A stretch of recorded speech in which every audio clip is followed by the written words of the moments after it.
Hello and welcome back to the Crime Folio. Thank you for joining us as we descend into the shadows of the human condition. In our collective imagination, childhood is a sanctuary, a time of innocence, protected from the world's harsh realities. But what happens when that sanctuary is breached, not from the outside, but from within? When the hands that are meant to play and to learn are the same hands that commit the ultimate transgression. Tonight, we explore the unsettling truth of juvenile killers, examining cases where the line between child and monster becomes terrifyingly, irrevocably blurred. We begin in the north of England, in a world of brick and soot, where a little girl's games turned deadly. Case 1. The case of Mary Bell, the 11-year-old killer. The year is 1968. The place is Scotswood, a rough, working-class district on the western fringe of Newcastle upon Tyne.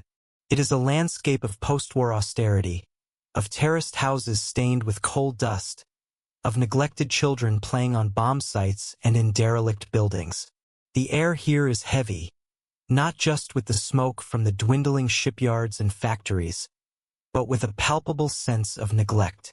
It is in this forgotten corner of England that our story takes root, a story that would forever scar the community and challenge the nation's understanding of childhood innocence.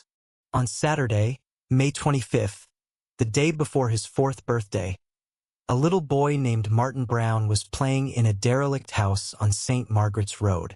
He was a bright, happy child, known for his cheerful disposition. He was last seen alive around 3:30 p.m., playing with a group of other children, including an 11-year-old girl named Mary Bell and her 13-year-old friend, Norma Bell, who, despite the shared surname, was no relation.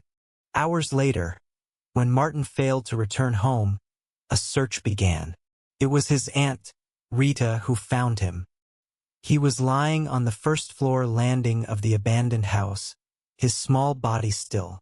There were no obvious signs of a struggle, no visible wounds. A small, empty bottle of aspirin lay nearby. When the police arrived, the initial assessment was tragically simple. A curious child had wandered off, perhaps ingested something he shouldn't have, and succumbed to a fatal accident. The pathologist's report seemed to confirm this, listing the cause of death as inconclusive, possibly from an overdose or an accidental fall. The community grieved the loss of a little boy taken too soon, a sad but understandable tragedy. But in the days that followed, a strange and unsettling presence began to make itself known. The day after Martin's body was discovered, Mary Bell appeared at the Brown family's door.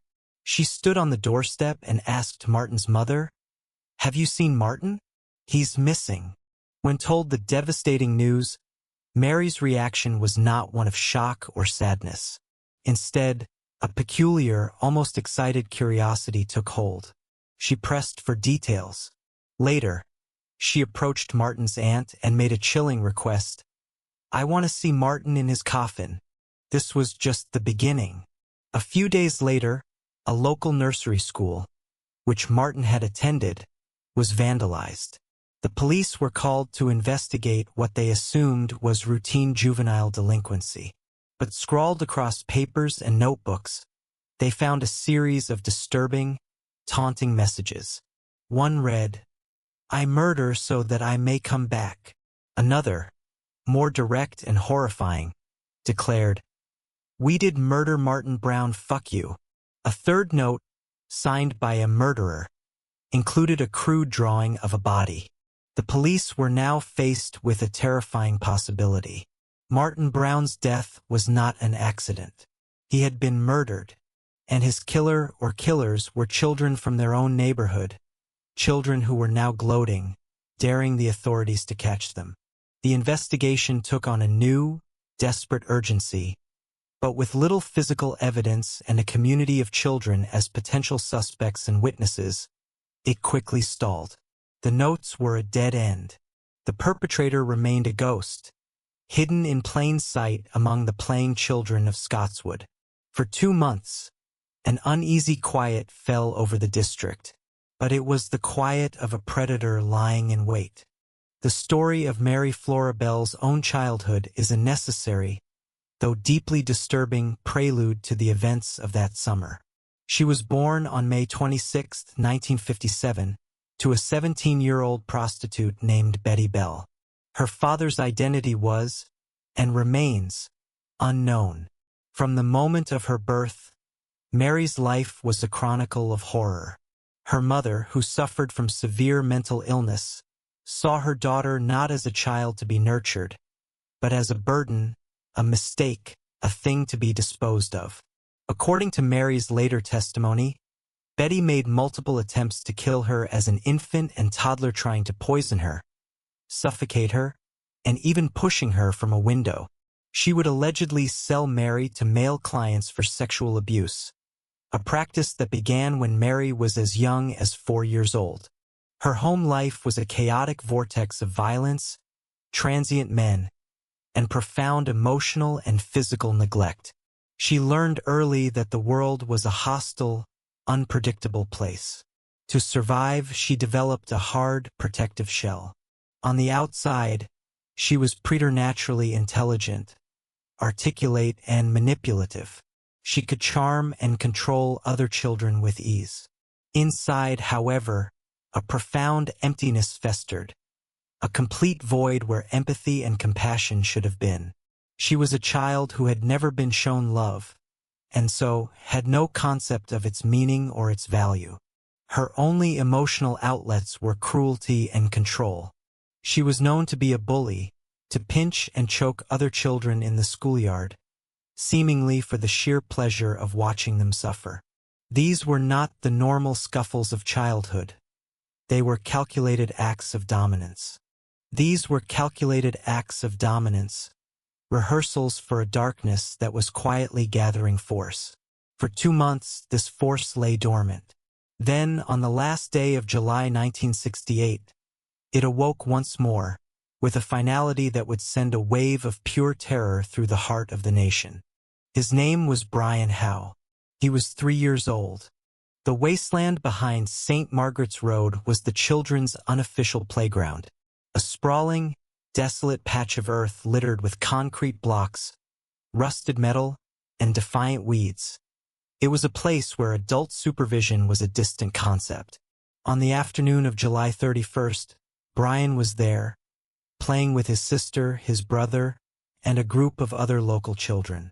Among them, once again, were Mary Bell and Norma Bell.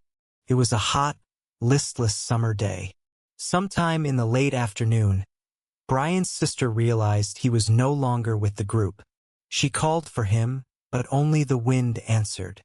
The search that followed was frantic. As evening bled into night, the entire community joined in, their calls echoing across the darkening wasteland. This time, the fear was different. The memory of Martin Brown was a fresh wound, and every parent's heart was tight with a specific, nameable dread. They were not just searching for a lost boy. They were searching for a boy who might have been taken. It was the next morning when the search party found him. He was lying amongst the tall grass and concrete blocks, not far from where he had last been seen. But unlike the discovery of Martin Brown, there was no ambiguity here, no room for the comforting illusion of an accident. The scene was one of deliberate, meticulous cruelty. Brian Howe had been strangled. Deep ligature marks bruised the delicate skin of his neck. His legs bore several small puncture wounds, inflicted by a pair of scissors.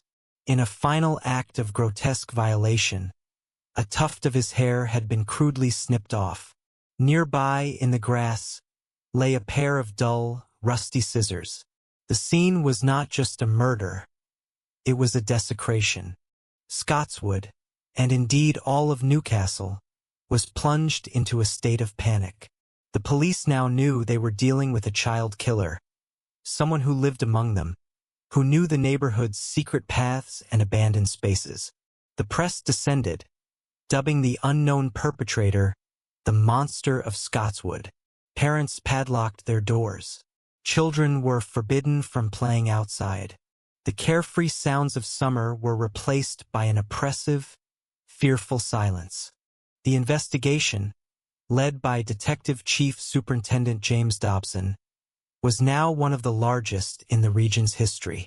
He and his team began the painstaking process of re-interviewing every person who was on the wasteland that day. And at the center of it all, once again, were Mary Bell and Norma Bell. They were key witnesses.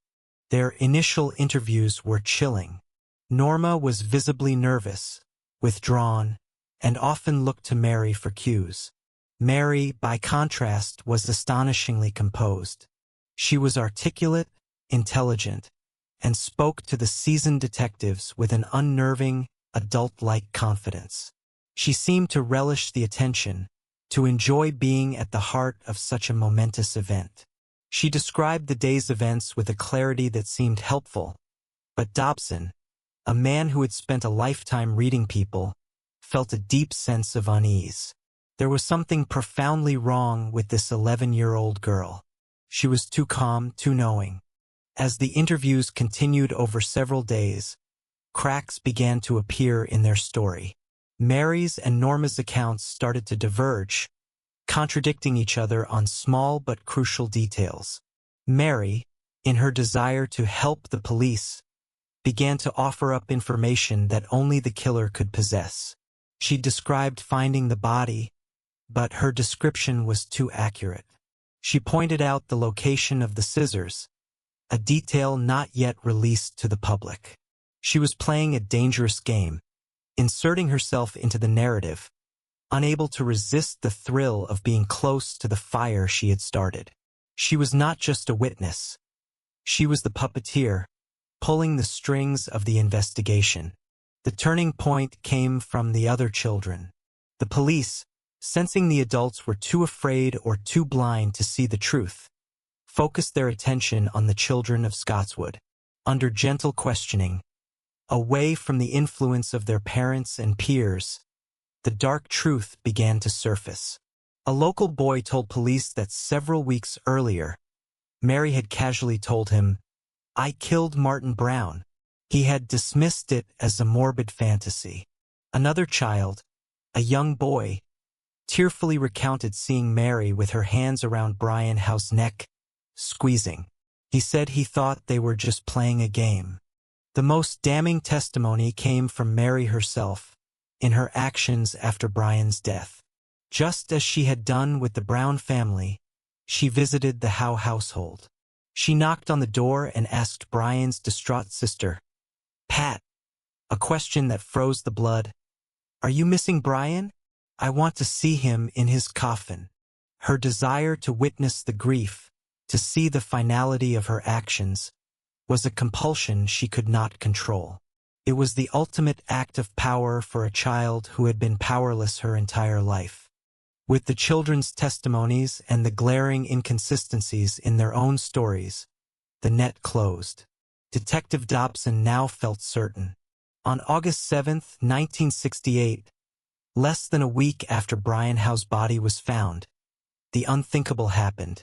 Police officers arrived at the homes of Mary Bell and Norma Bell and arrested them on suspicion of murder. The news sent a shockwave through the country. The monster of Scotswood was not a depraved man lurking in the shadows. The monster was a pair of little girls. In the sterile environment of the police station, the dynamic between the two girls became starkly clear. Mary remained defiant, a master of manipulation. She lied with a straight face, weaving elaborate tales, even trying to frame some local boys for the crimes. She seemed to view the interrogation as a battle of wits, one she was confident she could win. Norma, however, was out of her depth. Separated from Mary's domineering influence, the 13-year-old crumbled. Over hours of questioning, her fear and guilt overwhelmed her. She broke down and confessed everything. Her confession painted a horrifying picture of Mary's role as the architect and executioner of the crimes. Norma admitted to being present, to being a participant, but she insisted that it was Mary who had orchestrated it all. It was Mary who had squeezed the life from Martin Brown, who had told Norma it was just a game. It was Mary who had strangled Brian Howe with her bare hands, who had used the scissors to carve the letter M onto his stomach, a detail the police had deliberately withheld, and then, when she was done, had tried to carve an N for Norma, and finally a Z, simply for the pleasure of it. Norma recounted how Mary had seemed to derive a genuine, terrifying enjoyment from the act of killing. Mary's motive, as described by Norma, was as simple as it was monstrous. She killed, she said, for the fun and the pleasure of it. The trial of Mary Bell and Norma Bell began in December 1968 at Newcastle Assizes. The proceedings gripped the nation. The public was forced to confront a reality they were not prepared for. A child, a girl of 11, could be capable of such calculated, sadistic violence. The prosecution laid out the evidence. The damning testimonies of the other children, Norma's detailed confession, and Mary's own self-incriminating statements and behaviors. Mary's defense team argued the concept of diminished responsibility. Psychiatrists testified to the horrific abuse and neglect she had suffered at the hands of her mother. They described her as a product of a pathological environment, a child who displayed all the classic symptoms of psychopathy: a lack of empathy, a manipulative nature, and an inability to feel remorse. They argued that her personality had been so profoundly damaged that she could not be held fully responsible for her actions. She was, in their view, a victim herself, warped into a predator by a monstrous upbringing. Mary took the stand in her own defense. She was a compelling witness, by turns tearful and defiant. She spun a web of lies, accusing Norma and other boys, painting herself as the victim. But the jury saw through the performance. On December 17, 1968, the verdict was delivered. Norma Bell, seen as a follower, easily led and acting under duress, was acquitted of all charges. The courtroom held its breath as the foreman turned to the case of Mary Bell.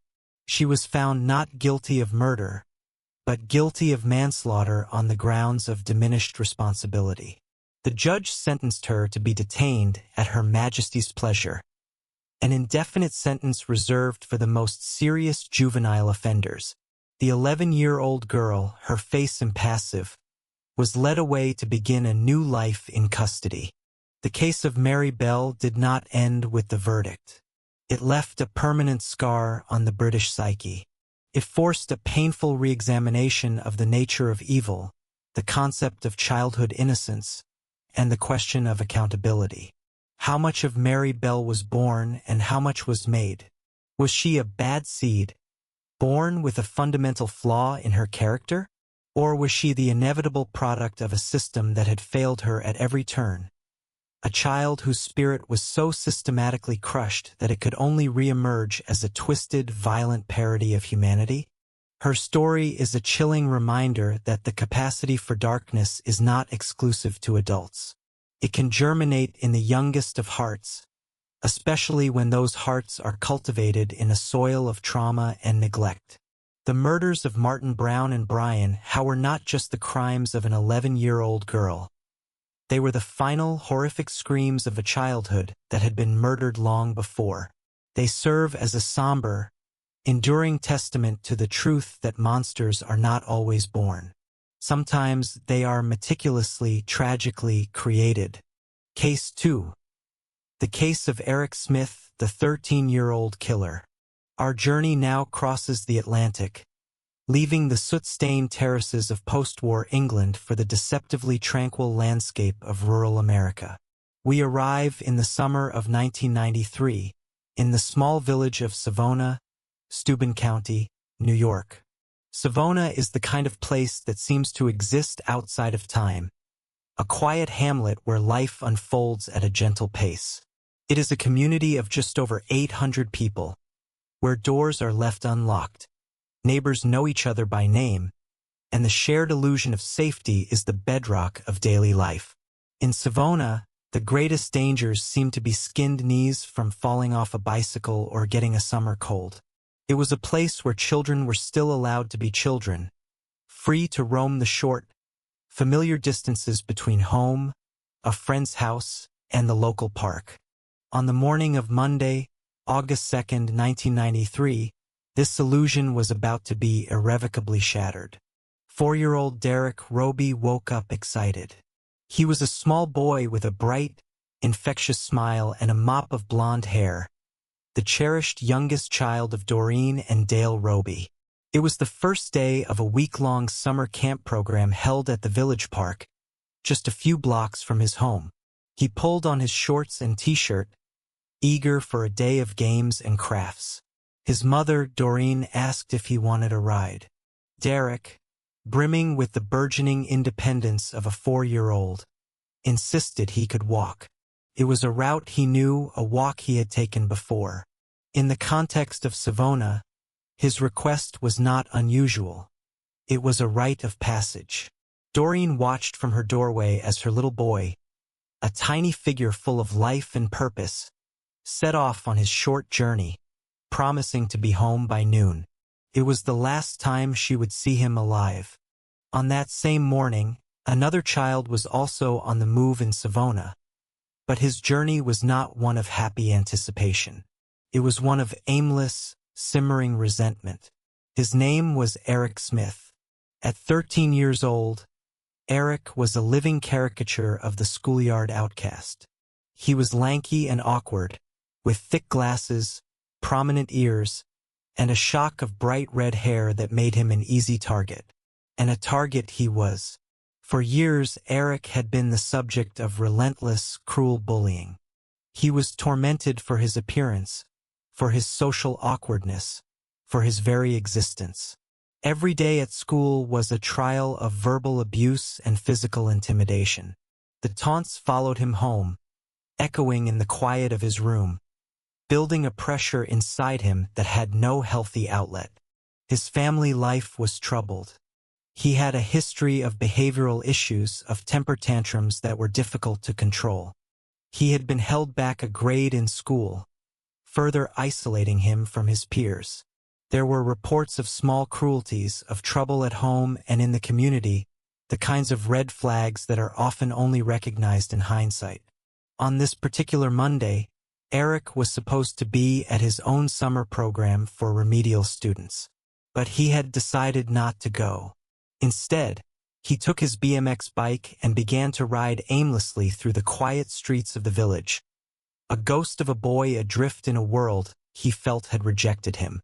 His path, guided by chance and a festering rage, was about to intersect with Derek Roby's.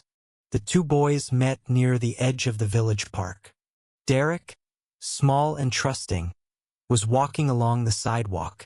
Eric, older and larger, approached him. We will never know the exact words that were exchanged in that moment.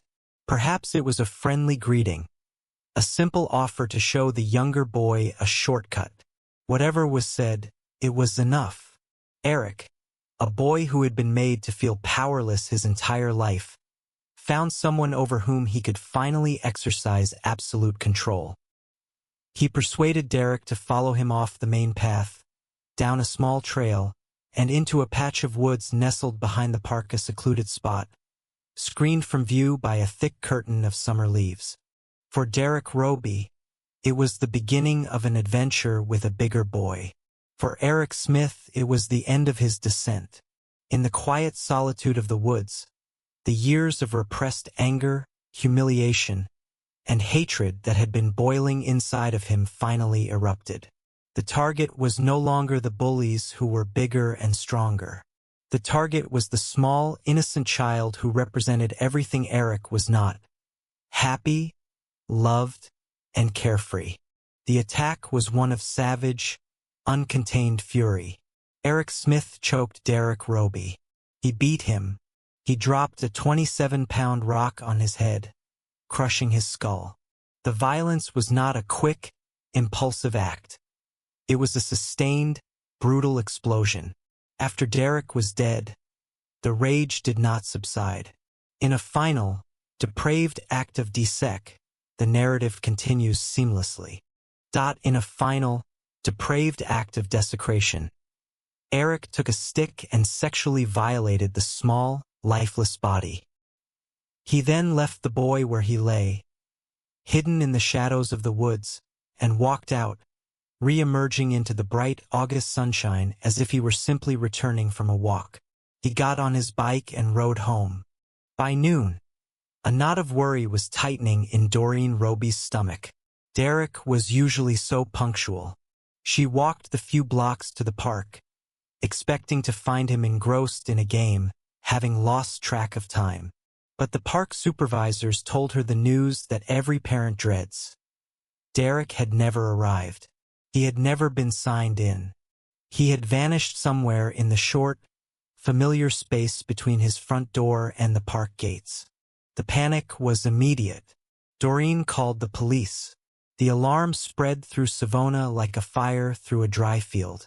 Within an hour, what began as a mother's search had become a full-scale community mobilization. State troopers, local police, volunteer firefighters, and hundreds of neighbors fanned out across the village. They combed through backyards, checked abandoned sheds, and called Derek's name into the summer air. The search focused on the park and the surrounding woods, the most logical place for a little boy to wander. As the frantic search unfolded, Eric Smith was at home. He watched the police cars and the search parties from his window. He ate lunch. To his family, his behavior seemed normal, perhaps a little quieter than usual. There was no sign of the monstrous violence he had just unleashed. He was a silent, invisible observer of the chaos he had authored. He held his terrible secret within the quiet confines of his own mind, a 13-year-old boy who had just crossed a line from which there is no return. The search continued for 5 agonizing hours. Then, late in the afternoon, a member of the search party, pushing through the thick undergrowth in the woods behind the park, saw it. A small patch of bright clothing against the dark earth. He moved closer, his heart pounding with a terrible premonition. The reality was worse than anything he could have imagined. There, lying partially concealed by leaves, was the body of Derek Roby. The scene spoke not of a tragic accident, but of a ferocious, hate-fueled attack. The illusion of safety in Savona was not just broken. It was annihilated. The New York State Police immediately took charge of a full-scale homicide investigation.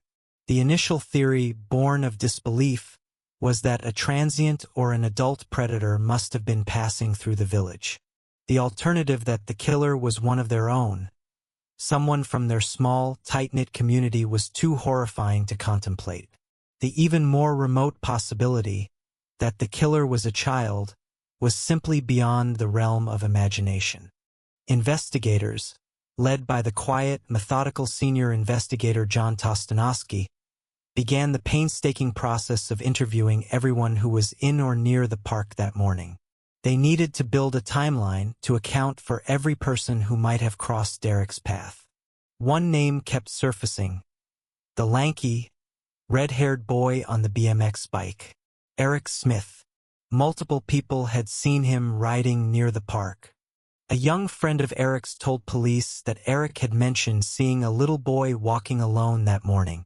He was a person of interest, a potential witness who might have seen something crucial. When investigators first spoke to Eric, with his mother present, he was calm and cooperative. He admitted he had been riding his bike near the park. He said he had seen the little boy, Derek. He offered a vague story about seeing a man in a blue truck who might have been involved, a clumsy attempt to deflect suspicion. But Tostanovsky and his team were experienced detectives. They sensed an inconsistency, a lack of genuine emotion, an unnerving composure in the 13-year-old. Over the next few days, they spoke with him again. His story kept changing. The details were fluid, shifting with each retelling. The investigators knew they were close. They felt the truth hovering just beneath the surface of the boy's evasive answers. The breakthrough came not through force, but through family. Eric's grandfather, Sensing the terrible weight on the boy's shoulders and the gravity of the police investigation, sat down with his grandson. He looked him in the eye and urged him simply to tell the truth, to stop the lies and unburden himself. On August 8th, 6 days after the murder, Eric's carefully constructed wall of denial finally crumbled. In a quiet room at the police barracks, he confessed. It was not a dramatic, tearful admission, but a flat, emotionless statement of fact.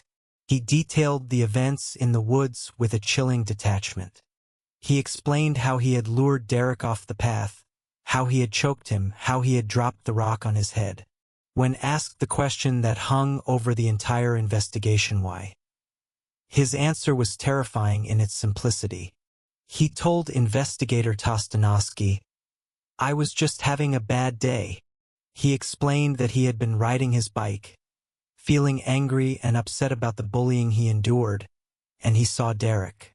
He said he felt like hurting someone, and Derek was just there.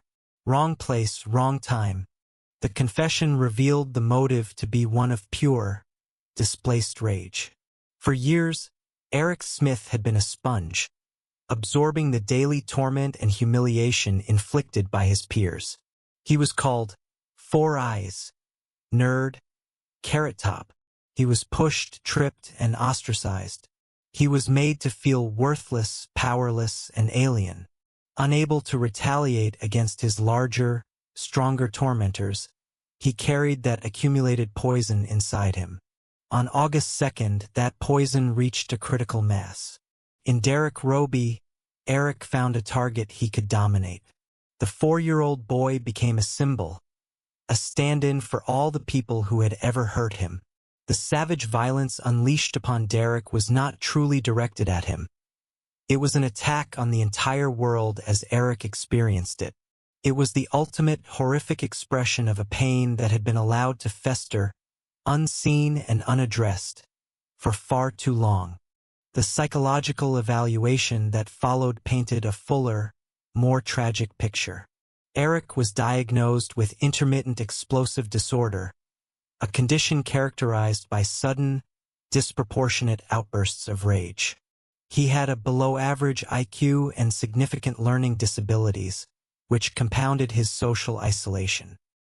He was a child drowning in a sea of his own inadequacy and anger, with no life raft in sight. The case of Eric Smith ignited a fierce legal and public debate. Given the brutality of the crime, the prosecution decided to try him as an adult for second-degree murder. His defense attorney, however, argued for a verdict of manslaughter, citing the legal defense of extreme emotional disturbance. He portrayed Eric not as a cold-blooded monster, but as a deeply disturbed child, a victim himself, who had snapped under the unbearable pressure of constant bullying. The trial, held in 1994, laid bare the two competing narratives. The prosecution focused on the horrific, calculated details of the crime. The luring of the victim, the overwhelming violence, the post-mortem desecration, all evidence, they argued, of a depraved and wicked mind.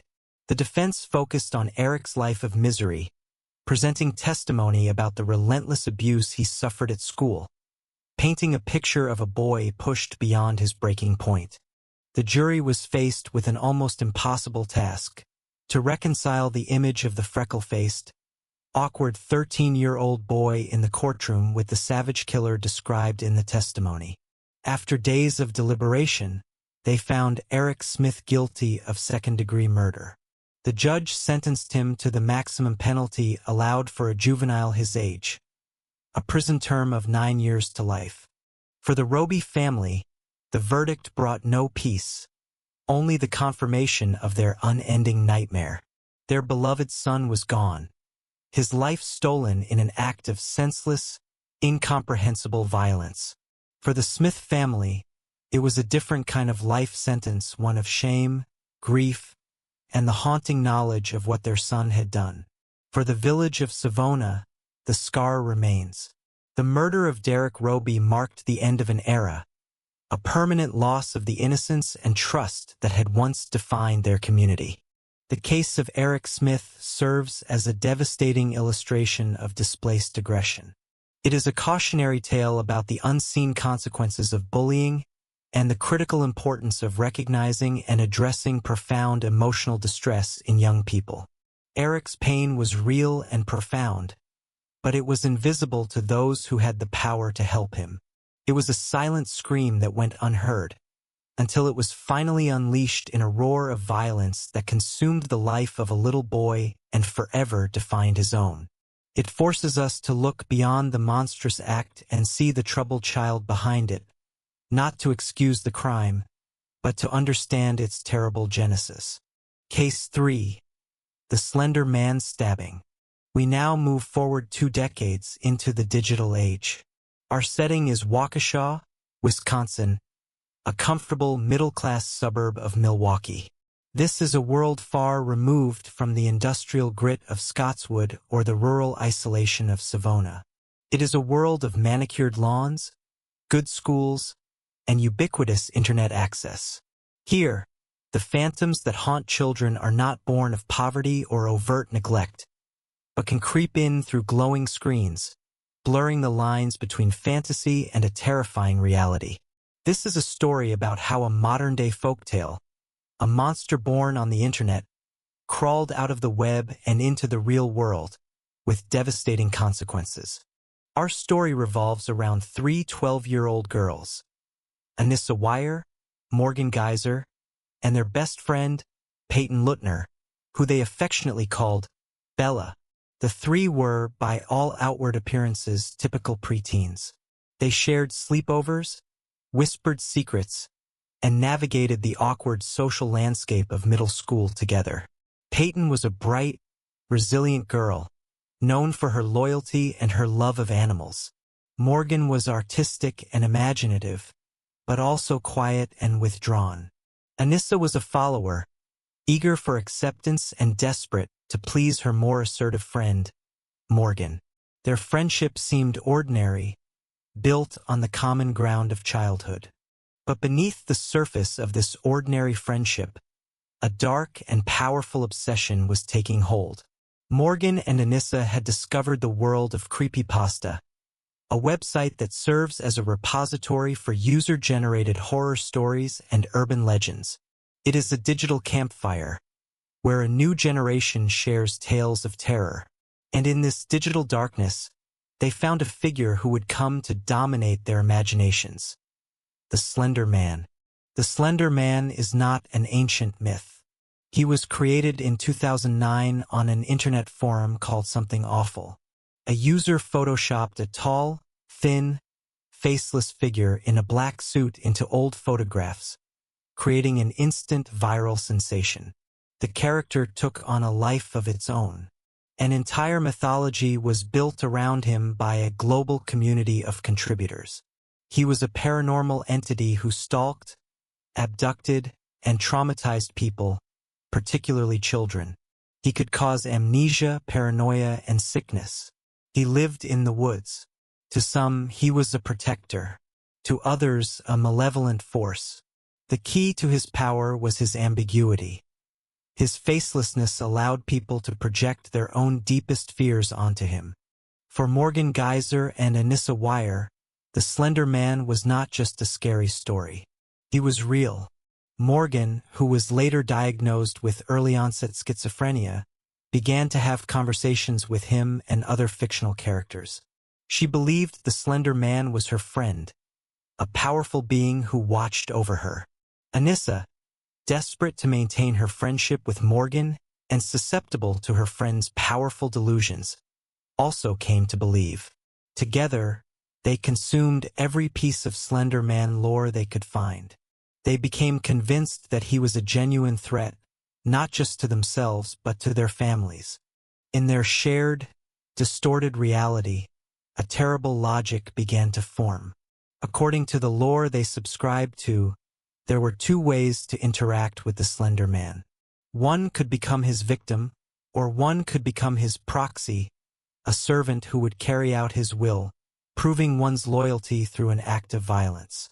To become a proxy was to be granted protection, to be taken away to his mansion in the Nicolet National Forest, where they would live a life of safety and purpose. The price of admission to this fantasy world was a human sacrifice. The target was chosen. It would have to be someone they could get close to, someone who trusted them completely. It would have to be their best friend, Peyton Bella Lutner. The planning began in December 2013, 5 months before the attack. It was meticulous, chillingly so. The girls discussed methods, locations, and timing. They spoke in code, referring to their plan as the thing or the project.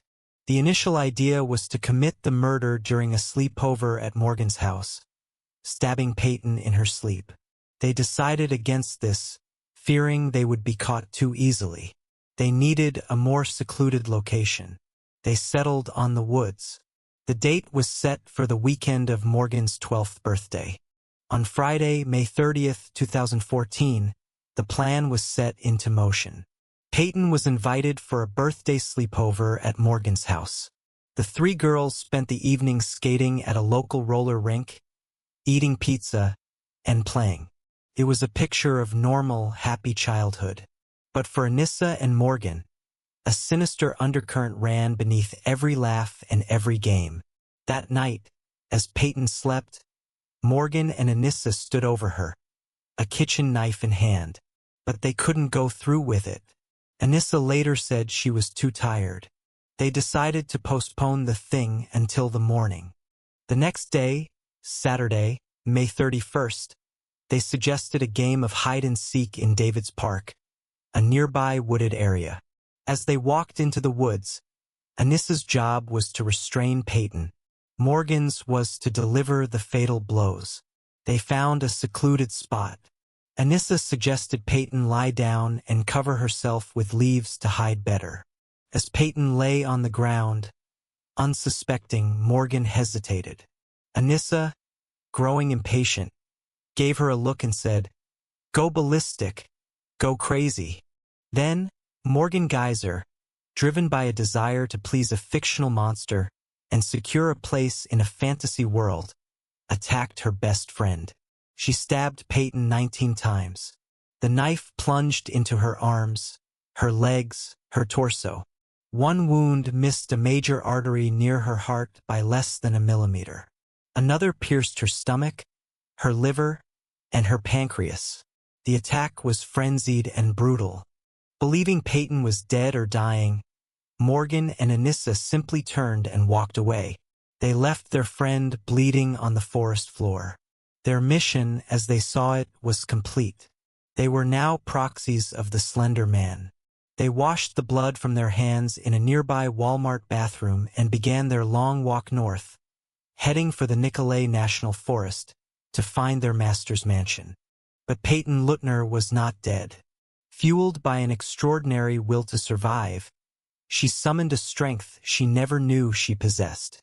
After the girls left, she managed to pull herself to her feet. Holding her own wounds closed, she staggered out of the woods, stumbling onto a nearby road. She was discovered by a cyclist, Greg Steinberg, who was riding to work. He saw a small figure lying on the grass and at first thought she was just resting. Then he saw the blood. He rushed to her side, calling 911. He tried to keep her calm, talking to her until the paramedics arrived. "I'm so cold," she told him. He covered her with his jacket. Her courage and the quick actions of the cyclist saved her life. While Peyton was being rushed to the hospital for emergency surgery, a search was underway for Morgan and Anissa.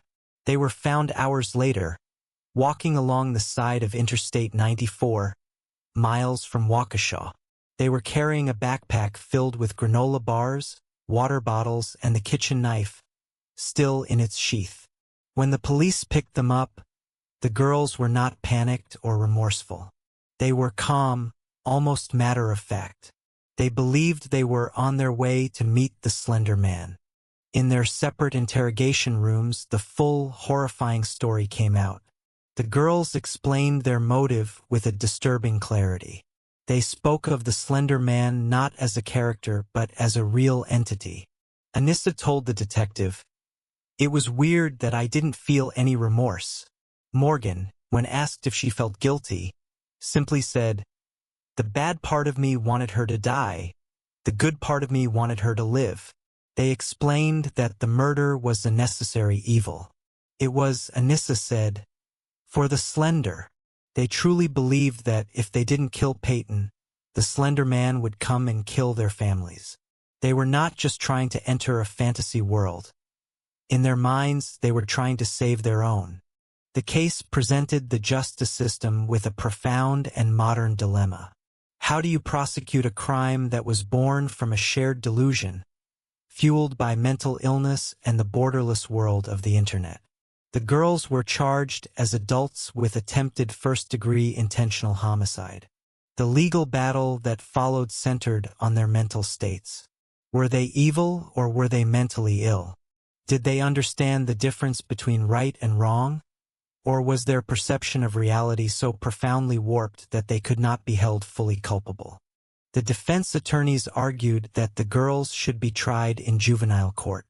They presented extensive evidence of Morgan's untreated schizophrenia and Anissa's shared delusional disorder, arguing that she was swept up in Morgan's more powerful psychosis. They contended that the girls did not possess the criminal intent required for an adult conviction.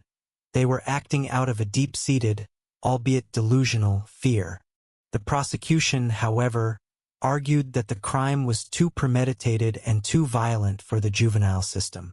They pointed to the 5 months of planning, the coded language, the chilling determination to carry out the act. They argued that regardless of the girls' beliefs, they understood that stabbing someone was wrong and would result in death. Ultimately, the courts decided they would be tried as adults. To avoid a trial, both girls reached plea deals. Anissa Wire pleaded guilty to attempted second-degree intentional homicide as a party to a crime. A jury then found her not criminally responsible due to mental disease or defect. She was sentenced to 25 years in a state mental health institution. Morgan Geyser pleaded guilty to attempted first-degree intentional homicide. As part of her plea agreement, she was also found not guilty by reason of mental disease or defect and sentenced to the maximum of 40 years in a mental health facility. Peyton Lutner survived. She endured multiple surgeries and a long, arduous physical and emotional recovery. She returned to school and, with incredible resilience, rebuilt her life. But the scars, both visible and invisible, remain. The trust that was so brutally violated on that spring morning can never be fully restored. The Slender Man stabbing is a uniquely 21st century horror story. It is a cautionary tale about the power of the Internet to create and disseminate modern mythologies that can have tangible, real-world consequences. It highlights the vulnerability of the developing adolescent mind, particularly when confronted with untreated mental illness. The case forces us to ask difficult questions about where fantasy ends and reality begins, and what our responsibility is when a child's internal world becomes so distorted that it leads them to commit an act of unimaginable violence against someone they love. It is a stark reminder that sometimes the most terrifying monsters are not the ones that hide in the woods, but the ones that hide in plain sight, within the quiet, fractured minds of children. Case 4. The Richardson Family Murders. Our final story takes us to the vast, open plains of Canada, to a place where the sky is immense and the communities are small and tightly knit.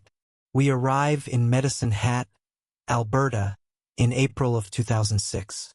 Known as the Gas City for its large natural gas fields, Medicine Hat is a quiet, industrious prairie city. It is the kind of place where family values are held dear, where life is stable, and where violent crime is a shocking anomaly. It is a community that believed it was insulated from the kind of darkness that could tear a family apart from the inside out. This belief was about to be proven tragically, horrifically wrong. The Richardson family, Mark, 42, Deborah, 48, and their 8-year-old son, Jacob, lived in a modest suburban home. They were, by all accounts, a normal, loving family. Mark was a hard-working man, and Deborah was a devoted stay-at-home mother. Jacob was a typical little boy, energetic and happy. But there was another member of the family, a 12-year-old daughter, whose inner world was becoming a landscape of darkness and rebellion. Her name was Jasmine Richardson. Jasmine was at a difficult age, perched on the volatile cusp of adolescence. She was transforming from a sweet, compliant child into a sullen and withdrawn preteen. She dyed her hair black, wore dark, Gothic-style clothing, and slathered on heavy black eyeliner. Her demeanor became one of defiance. This was, to some extent, typical teenage angst, a phase her parents hoped she would outgrow. But Jasmine's rebellion was more than just a fashion statement. It was a reflection of a profound and growing alienation from her family and a descent into a much more sinister subculture. She had created an online profile on a website called vampirefreaks.com. On her page, under the name Runlilith, she wrote, "Welcome to my tragic end." She described her interests as the gory, blood-soaked fields of reality, and stated that she had a thirst for blood. This online persona was not just an act. It was an identity she was actively cultivating, one that was drawing her further and further away from the wholesome family life her parents represented. It was through this digital portal that she met him, Jeremy Steinke. Jeremy was 23 years old, nearly twice Jasmine's age. He was a high school dropout who worked dead-end jobs and lived in a trailer park.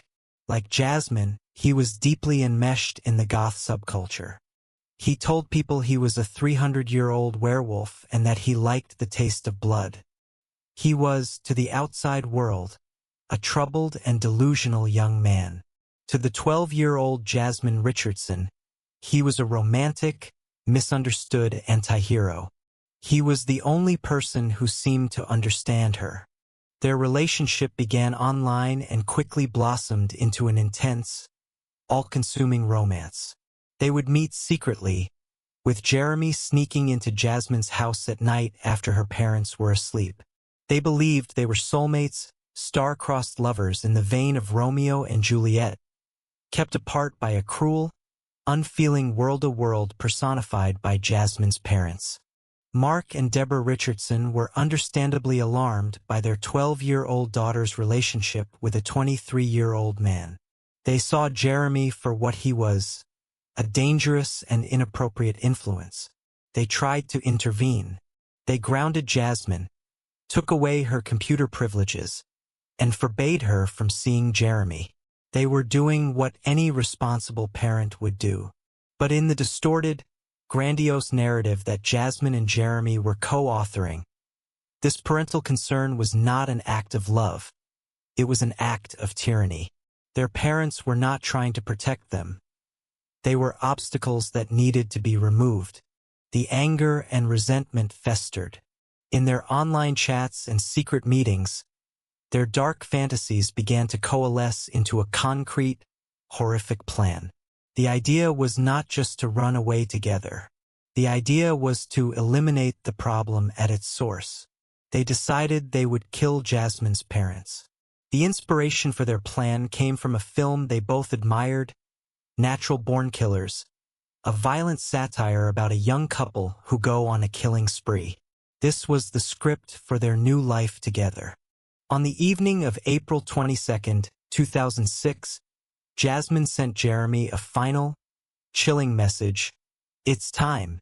In the early hours of April 23rd, Jeremy Steinke, fueled by alcohol and a sense of righteous fury, drove to the Richardson home with a friend. While his friend waited in the car, Jeremy, armed with a knife, entered the house.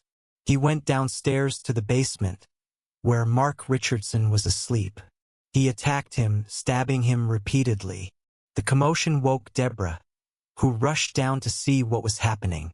Jeremy then turned on her, stabbing her to death. The violence was brutal and overwhelming.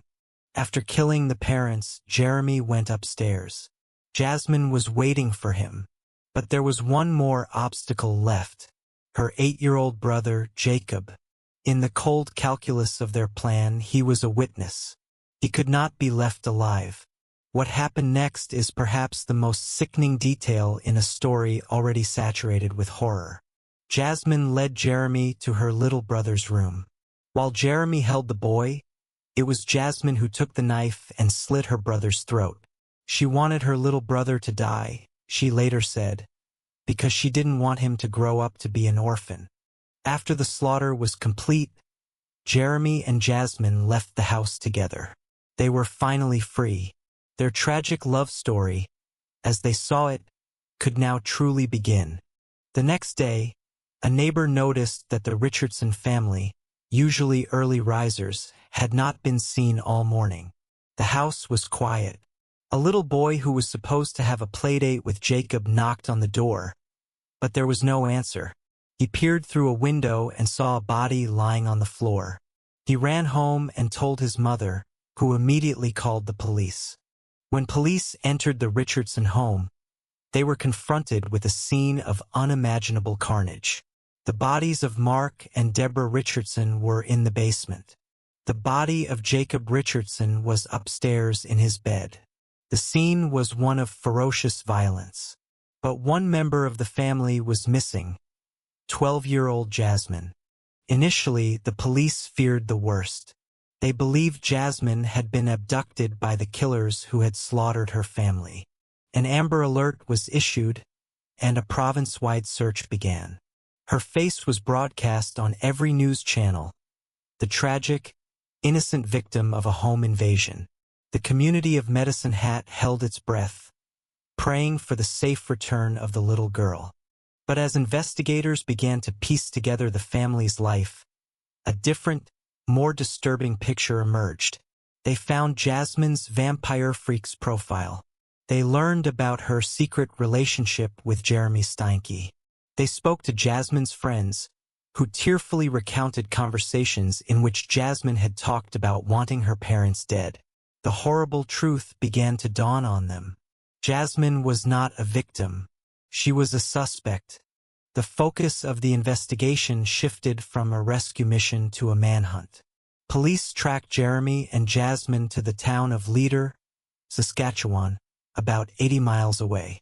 A friend of Jeremy's, alarmed by his erratic behavior and hearing the news reports from Medicine Hat, had called the police. On April 24th, less than 48 hours after the murders, police surrounded the friend's house and arrested the couple without incident. Inside the house, they found love letters exchanged between the two, filled with dark prose and declarations of their undying, deadly devotion. In her police interrogation, the 12-year-old Jasmine was shockingly composed. She was not the grieving, traumatized victim the public had imagined.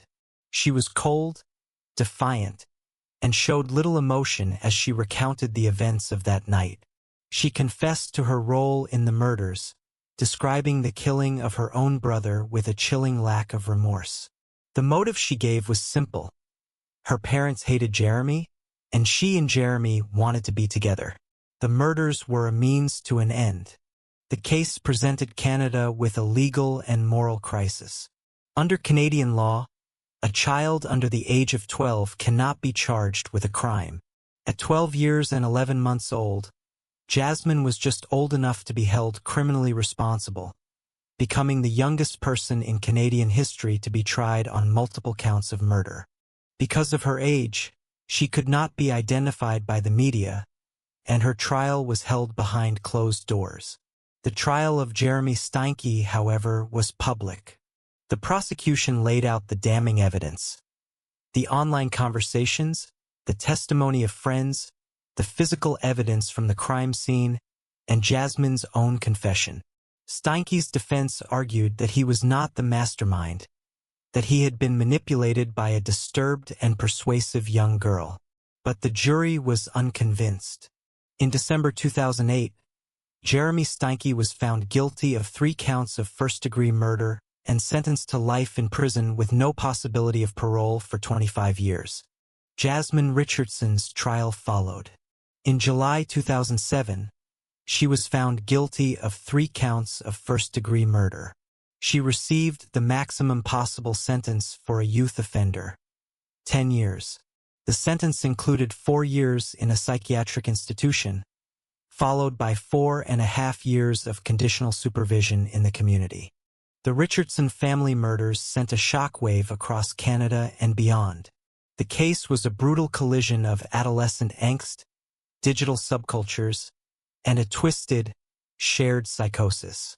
It explored the terrifying power of a folie à deux, or madness of two, where 2 individuals, often in an intense relationship, share a delusional belief system, reinforcing and escalating each other's pathology until it explodes into violence. Was Jasmine a cold-blooded killer, born with a psychopathic lack of empathy?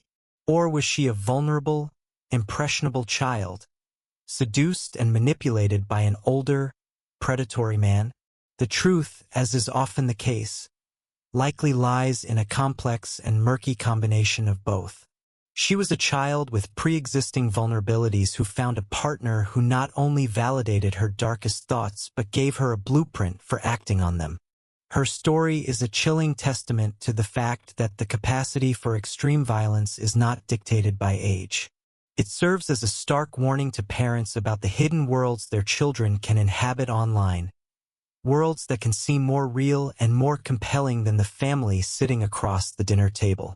The tragic end of the Richardson family is a reminder that sometimes the greatest threat to a home does not come from a stranger breaking down the door, but from the quiet, simmering rage of a child within its walls. The stories we have shared tonight are deeply unsettling. They force us to look into an abyss that we would rather ignore the capacity for profound evil within the young.